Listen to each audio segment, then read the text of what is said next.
Amaravati outer ring road ఏదైతే ఉందో దాన్ని 150 మీటర్ల వెడల్పుతో నిర్మించడానికి సంబంధించిన అడుగులు వేస్తున్నారు. కేంద్రాన్ని రాష్ట్ర ప్రభుత్వం ఈ విషయం మరొకసారి ప్రపోజల్ పెట్టింది.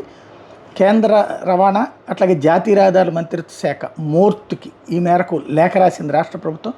70 మీటర్ల వెడల్పుతో భూసేకరణకి అనుమతించారు. అది సరిపోదని, గతంలో మేము అడిగింది 150 మీటర్లు ఉండాలని, ఆ విషయం గుర్తుంచుకోమని చెప్పేసి రాష్ట్ర ప్రభుత్వం పునరుద్ఘాటించింది. అంటే 70 మీటర్లు అంటే సింగిల్ లైన్ రోడ్ అవుతుంది, అంటే పాత హైదరాబాద్ హైవే టైప్ అవుతుంది. అట్లా కాకుండా ఇప్పుడు కొత్త హైదరాబాద్ హైవే టైప్లో 150 మీటర్లు ఉండాలన్నటువంటిది కోరుతున్నారు.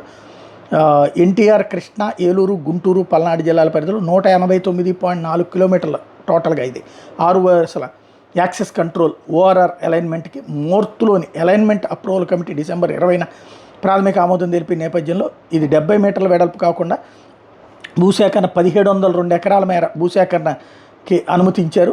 భూసేకరణ ఇతర అనుమతులకు అయ్యే ఖర్చులు తదితరాలను కలిపి ప్రాజెక్టు ఏం 16,310 కోట్ల రూపాయలుగా అంచనా వేసినటువంటి నేపథ్యం అన్నమాట.